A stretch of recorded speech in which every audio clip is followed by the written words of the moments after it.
Donc voilà, une fois de plus, bonsoir à tous. Euh, du côté de Goma, du côté du Congo, et de tous ceux qui sont présents ici en cette soirée au Cameroun. Voilà, nous avons un peu anticipé sur la réunion trimestrielle de WADA. On a pensé qu'il serait important de laisser un espace ou donner un espace à nos frères francophones. Et sœurs. Et sœurs, merci. On n'oublie pas les dames. Voilà, pour leur donner un peu plus de détails sur ce qu'est WADA et ce que nous faisons ici au Cameroun. Donc voilà, prochaine slide, s'il te plaît, gentil. Alors, c'est qui WADA? Alors, si nous nous concentrons sur la mission que WADA s'est donnée, en fait, WADA est un réseau, autant pour moi, si je peux formuler les mots, un réseau de ressources qui a pour intention de débloquer le potentiel de l'Afrique et surtout de la diaspora en ce qui concerne la technologie qu'on appelle communément technologie du Web 3 ou la technologie blockchain. Alors, vraiment, notre vision à WADA est celle d'équiper chaque développeur et entrepreneur locaux des outils du contexte local qui leur permettent de créer des applications décentralisées sur la blockchain. WADA a choisi comme blockchain de prédilection Cardano pour des raisons multiples, parce que Cardano déjà s'est vraiment intéressé à l'Afrique, et aussi en plus parce que Cardano dispose des outils que nous pensons peuvent lui permettre d'aller loin comme blockchain. Prochaine slide, Jean-Titi. Donc voilà, WADA a compris que pour aller loin, il fallait ménager sa monture, comme nous le disons chez nous. Et nous avons donc 3 piliers principaux qui soutiennent la mission et la vision de WADA. Le premier pilier, c'est l'infrastructure, qui me semble normal parce que pour commencer quelques projets, quel que soit le projet que nous voulons lancer, on doit penser à l'infrastructure. Et le deuxième pilier, c'est l'éducation. Il faut éduquer continuellement pour ajouter les savoirs, encourager l'innovation. Et le troisième pilier, c'est la création des applications décentralisées. Je vais insister un peu sur chacun de ces points.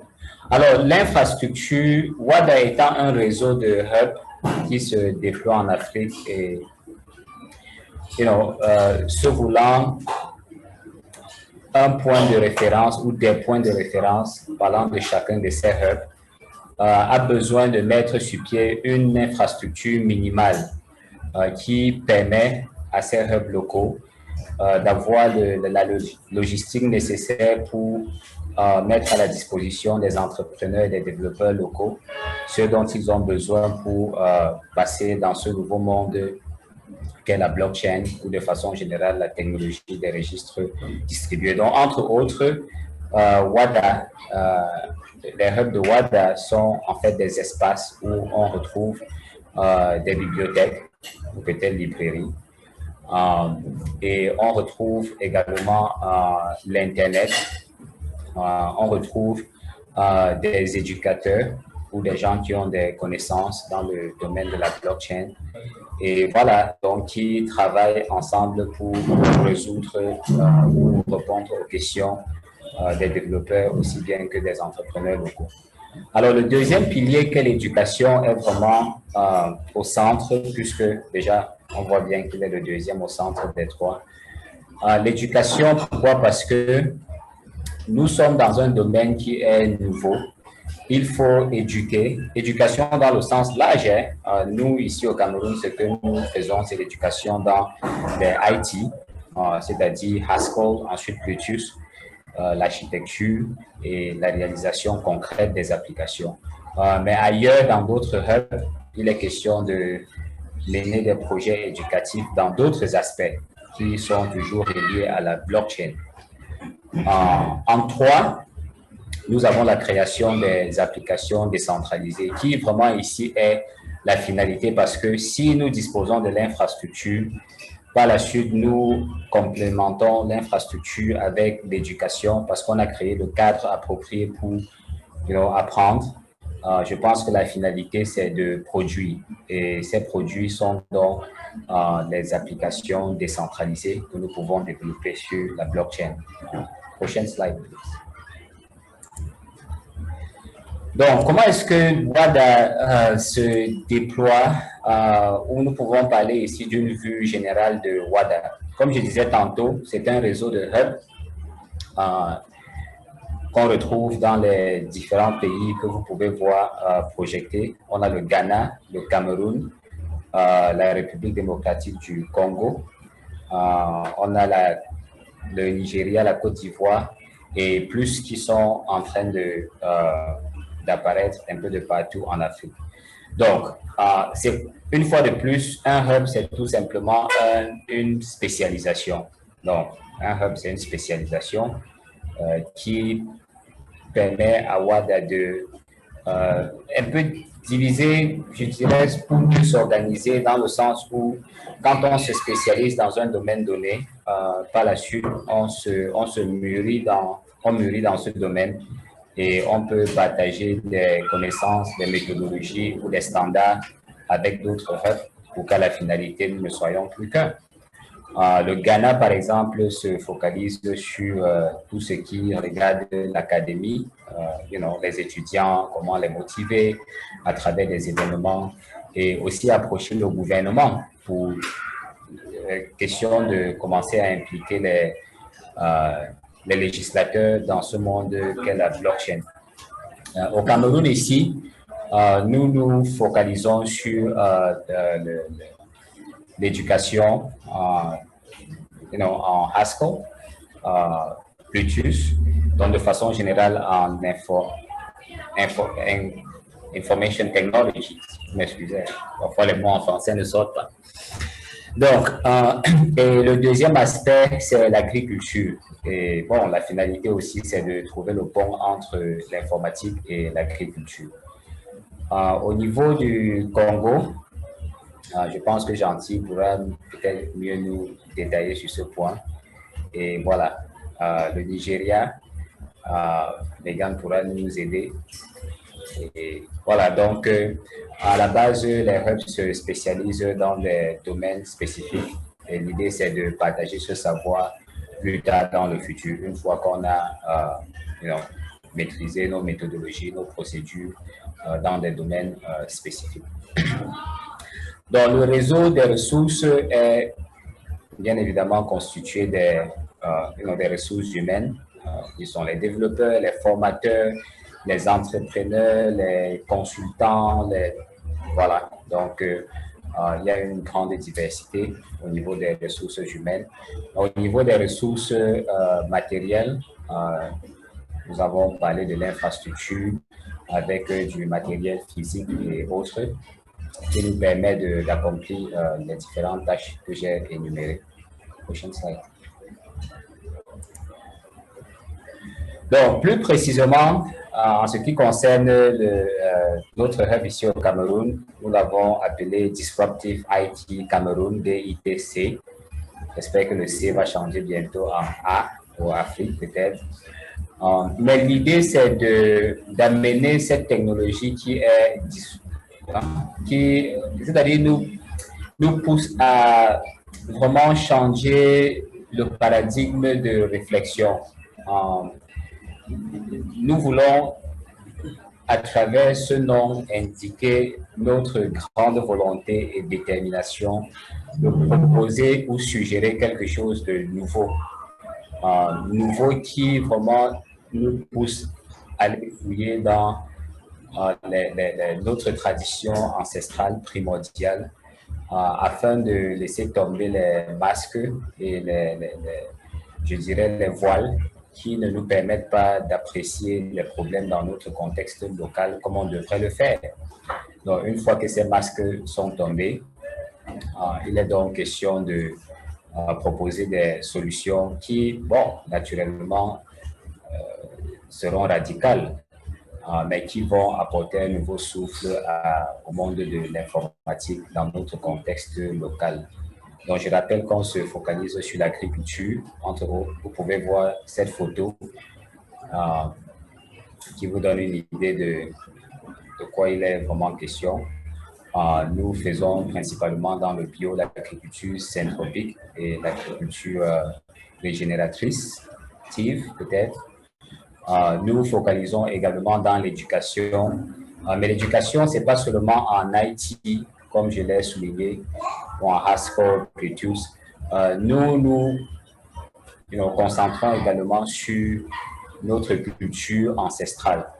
Donc, c'est le travail de notre librairie qu'on a, notre bibliothèque que nous avons ici, avec 280 et plus livres dans les domaines variés, culture, Haskell, mathématiques et consorts. Donc, la finalité, c'est de créer les applications parce que, souvenez-vous, WADA, à la base, veut apporter la technologie blockchain en Afrique. Et WADA travaille avec Cardano, qui, à travers sa plateforme, je parle de Cardano, à travers sa plateforme Project Catalyst, permet aux jeunes entrepreneurs, développeurs de soumettre des projets qui, par la suite, sont appréciés par la communauté. Donc, nous avons des votes qui surviennent, à la fin desquels on choisit une série de projets. C'est comme un concours. Et donc, ces projets qui sont financés ont besoin d'être implémentés. Donc, nous voulons nous poser comme ceux qui, dans 2 ans, 3 ans, peut-être un peu plus tôt, pourquoi pas, seront là pour recueillir un peu comme des entonnoirs ces projets qui descendent du plus haut de WADA afin de les implémenter. Parce que je me dis, voilà, il y a une vraie valeur à ce niveau. On peut parler à longueur des journées, mais tant qu'on n'est pas capable d'implémenter une application que nous déployons sur la plateforme Cardano, je pense qu'il y a un problème. Prochain slide. Bon, on peut aussi ouvrir le hub de Goma pour présenter cette slide. C'est gentil. Oui, merci beaucoup. Boaz, est-ce que tu veux présenter Goma ou bien je le fais?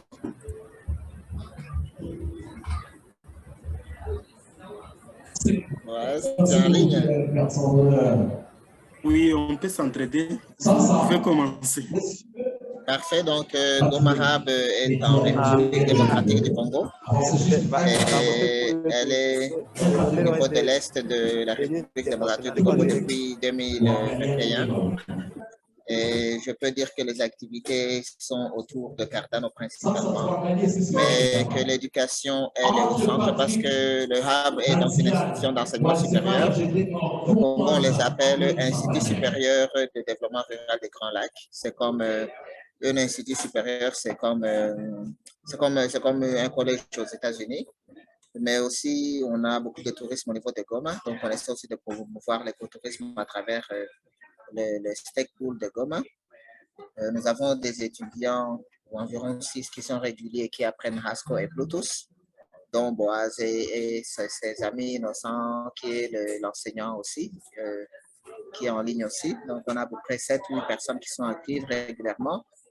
À ce niveau-ci, Haskell est déjà passé. On est dans Bluetooth pratiquement à la fin.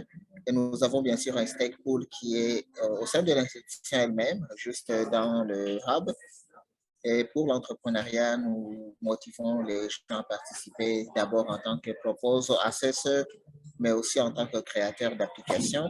Innocent et Paul, par exemple, sont en train de s'ouvrir à collaborer, à offrir des services de développement et j'essaie de faire du mentorat autour de l'équipe.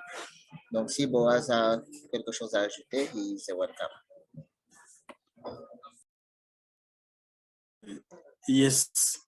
C'est seulement, je pourrais ajouter un peu de ce que disait M. Gentil. Nous faisons des meet-ups chaque week-end, chaque fin de semaine.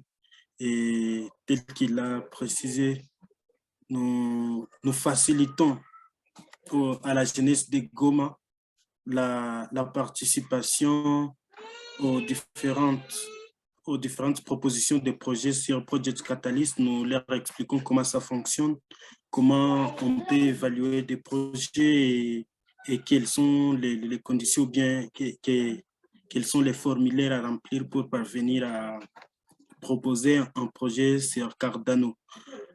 Et à part ça, nous avons souvent des difficultés de langue.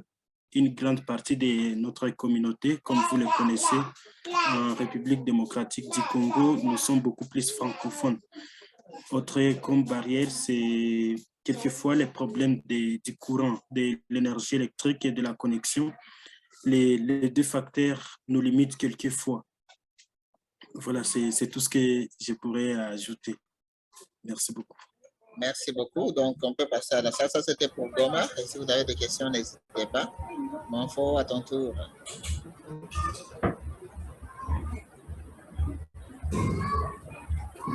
Donc voilà, déjà merci pour la présentation gentille. Donc je voulais juste rappeler que peut-être on devrait trouver un moyen de formaliser notre collaboration parce que on travaille tous deux parallèlement sur Haskell.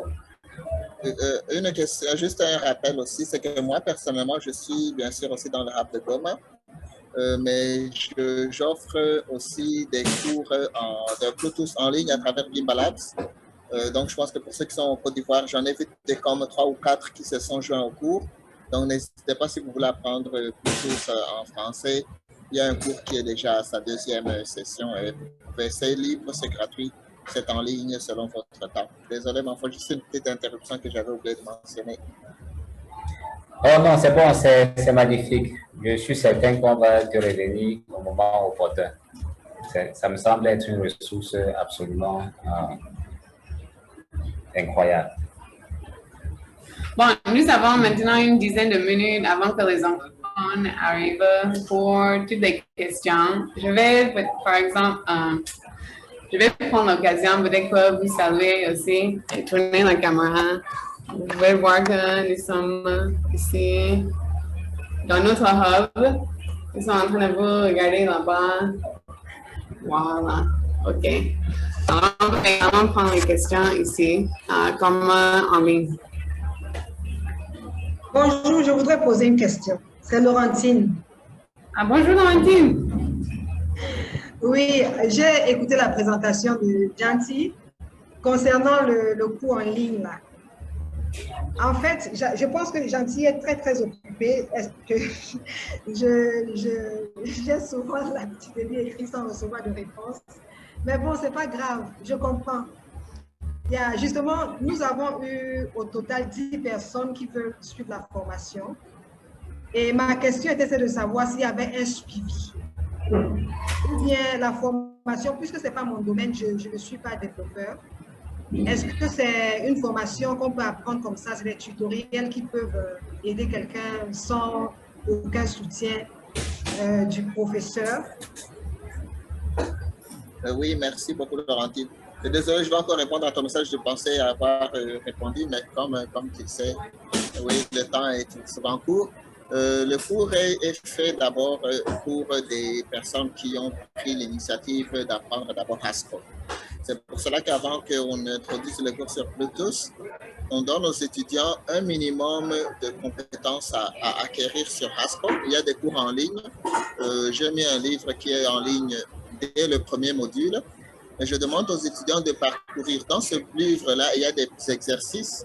C'est vraiment comme du copier-coller. Donc, c'est toi de voir quelles sont les formules, qu'est-ce que ça donne comme résultat. Et au moins, ça te donne l'idée que tu es en train de suivre. Vraiment, avec le livre, c'est comme moi-même, j'ai appris Haskell. Je l'ai appris à travers le livre. Les exercices sont très simples. Ils commencent du plus simple au plus dur. Dès que vous arrivez à la page environ, j'ai donné une page pour les fonctions et les types, la création de data types, les types de données. Dès que vous avez acquis ces deux concepts, vous êtes déjà prêt à acquérir Bluetooth. Et dès que je commence le module en ligne, oui, avec les vidéos, il y a des exercices. Ce sont des vidéos enregistrées. Ça signifie que dans le cours, j'enregistre une vidéo, je montre quelles sont les étapes que je fais. De façon que non seulement vous pouvez copier-coller à travers le texte, mais vous voyez aussi dans la vidéo quels sont les résultats qui sont attendus et ça peut suivre. Mais il y a aussi des méthodes de communication. C'est que si vous avez une question ou si vous avez un problème, dans les discussions de chaque module, vous pouvez poser une question et là, je vais répondre.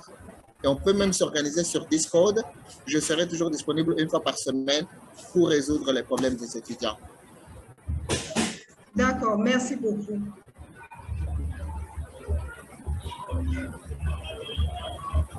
Bon, il y a des questions, commentaires ici. Moi, j'ai une question.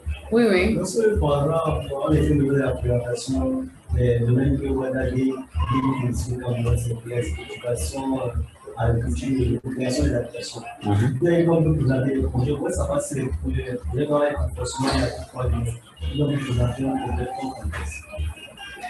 Donc, je ne sais pas si vous avez compris, gentil, mais je répète la question. Donc, c'est l'un de nos frères ici, stagiaire, M. Nankin, qui demande, puisque nous avons présenté les trois domaines dans lesquels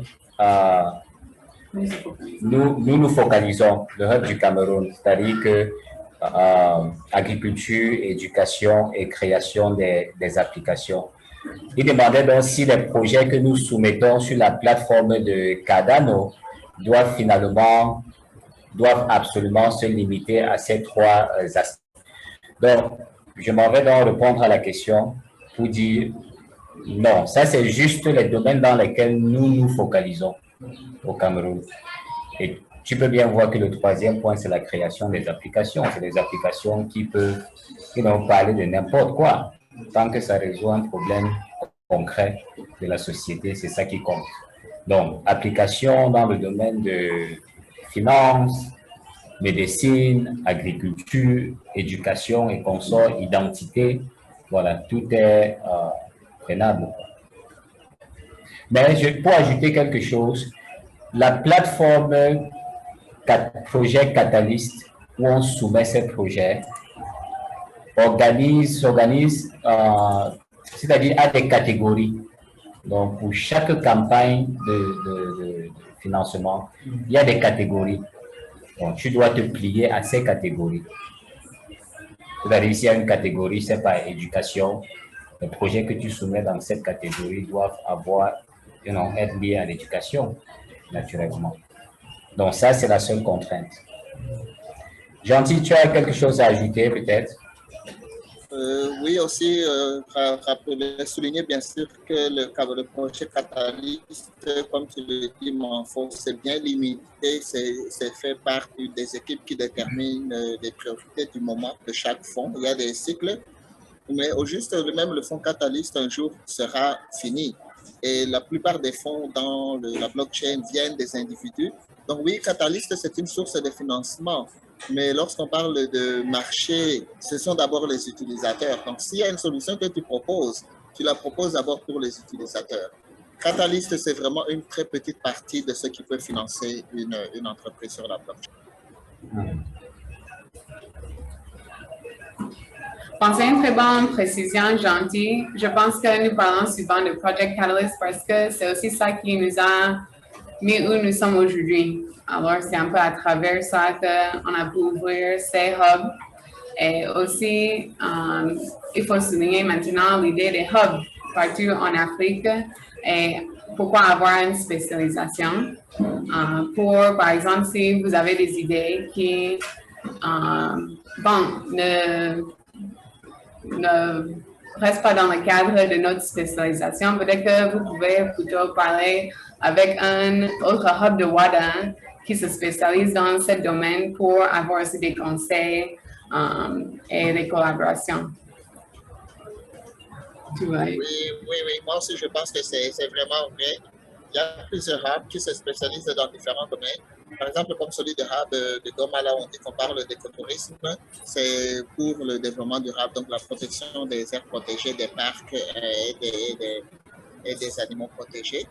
Mais il y a aussi d'autres éléments que dans le hub, en finalité, on cherche aussi à s'auto-financer.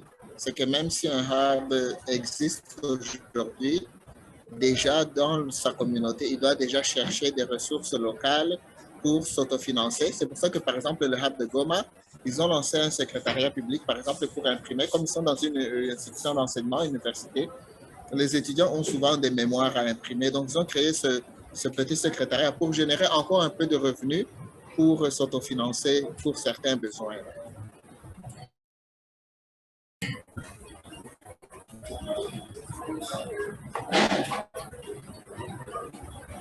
D'autres questions?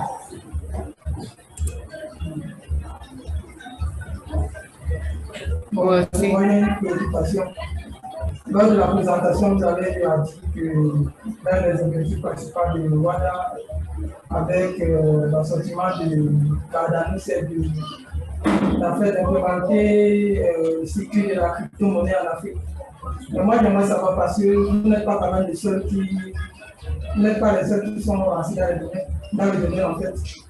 Parce qu'il y en a d'autres. Comment faites-vous, que faites-vous pour vous différencier des autres?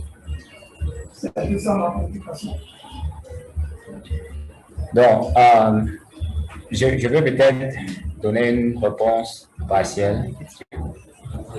Ah oui, d'accord, je répète la question. Donc voilà, M. Ntsagé, un de nos frères stagiaires ici, souligne que WADA se porte comme promoteur de la blockchain Cardano en Afrique, pour une finalité de développer les applications, les dApps. Il nous demande, est-ce qu'il y a d'autres organisations, compagnies qui font pareil? Et si oui, quelle est notre particularité? Pourquoi WADA? Je vais tenter de répondre à cette question. Donc, je pense que WADA fait la différence au niveau de sa stratégie. C'est-à-dire, WADA déjà commence par les hubs et dit, voilà, je vais m'installer au niveau local. Donc, si tu veux apporter des solutions locales, installe-toi au niveau local. Donc, je pense que ça, c'est un premier point particulier de WADA. Le deuxième point, c'est cette roadmap qu'on a définie, c'est-à-dire que travailler sur l'infrastructure dans ces hubs, qui pour moi, une fois de plus, c'est la fondation. Il faut créer le cadre et l'espace. Et ensuite, passer à l'éducation et la formation pour finir avec la création des applications. Donc, je pense que la stratégie de WADA déroulée ainsi lui donne beaucoup d'atouts pour les possibilités de réaliser sa mission et sa vision. L'autre atout de WADA, c'est aussi que WADA était là à l'aube avec Cardano, c'est-à-dire que avant que Cardano n'ouvre les yeux, si je peux le dire ainsi, WADA était là.